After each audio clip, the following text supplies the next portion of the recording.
Well, the families of Calacane's victims say a public inquiry will now take place, and they've released a statement which we can give. First with John Kay and Sally Nugent. Good morning. And even the best athletes were beginners once. And fresh from the Paris Olympics with 65 medals in tow, Team GB are now turning their attention to inspiring the next generation. Already? Yeah. They haven't even had a rest. Busy enough. Yeah. Our reporter Tim Muffet is at a youth club. Another try later. Well done for trying. Good. That's Inspire a Muffet.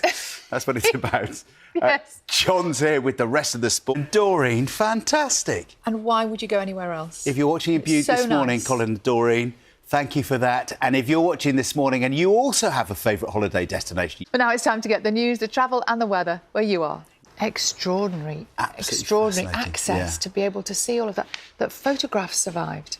Yeah, and it's that idea that every single item, however tiny, is a story in its own right, a link the rivets to the past. Yeah, incredible.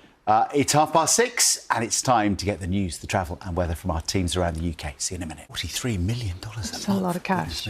Right, it's come out to 6:20. And for almost 3 years, unemployment in the UK has been at its highest ever rate. In the next hour, we're going to find out if that is still the case. But how do you get people back into work? Nina's in London looking at this for us. Oh, pre-arranged? Well, that might have been Banksy under the mask. Who knows?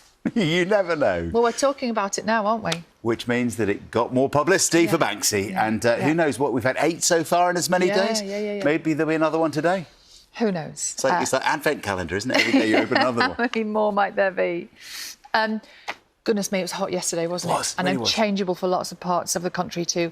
Carol is here. Well, the Health Secretary, Wes Streeting, says he expects services across England to learn from this review so that other families don't have to experience what he called the unimaginable pain that Barnaby, Grace and Ian's families are living with.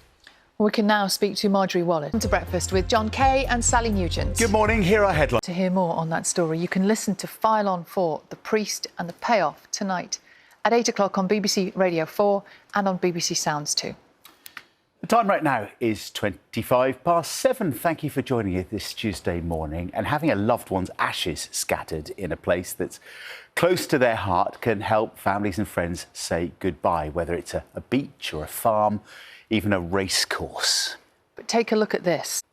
Now, in the last half hour, the latest unemployment figures have been released, and Nina is at a charity in London that is helping. It's coming up to 7:45. Thanks for joining us here on Breakfast today. And John has the sport. Good morning.